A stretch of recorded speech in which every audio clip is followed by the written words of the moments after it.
either of y'all could break it down for our audience who may not know what's going on, we'd love to hear from both of you of like, in the simple terms, what is happening and what's going on. Go ahead, brother, because you're on the ground in LA. The simple terms.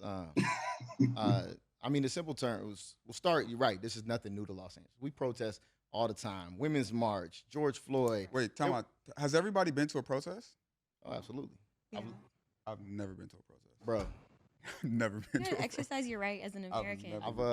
I've led protests in front of the mayor's house and all. I used to roll, deep with some of the best organizers and activists in Los Angeles. Really, embraced the movement work. I'm one of the younger elected officials who came out of movement work, like for real. Mm-hmm. I had the founder of Black Lives Matter Los Angeles and the mayor speak at my swearing in when I was back to back in the same space. Mm-hmm. Damn. And it was because it was love and respect and appreciation for the work that's been put in and accountability going forward. So there's nothing new to Los Angeles to go out and make noise and want to be heard.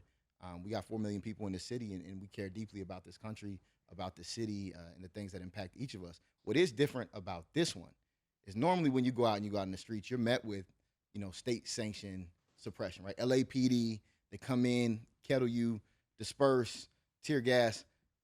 The Marines ain't called in, though. The National Guard is not called in. You don't have military Humvees and ICE around the corner. And so I've been out in the streets the last several days, and I've never seen suppression, anything like this. And you also know, going back to Ferguson and some of the other major protests in U.S. history, when you show up in riot gear, right, when you point your weapons at folks, those are escalations. Mm-hmm. Sending in the military, and you don't want to do that, right, unless you want to really send folks off and cause potentially a lethal situation for you and them. You don't want to escalate on the side of the state where the taxpayers pay you to be calm, pay you to respect human life. I will say, sending in the Marines, sending in these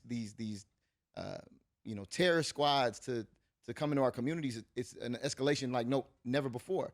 So you shouldn't be that surprised that at times things get a little bit out of control. Right. I will also say hundreds of thousands of people have been really peaceful, man. I've seen dancing. I've seen people praying in front of, soldiers in front of the federal building.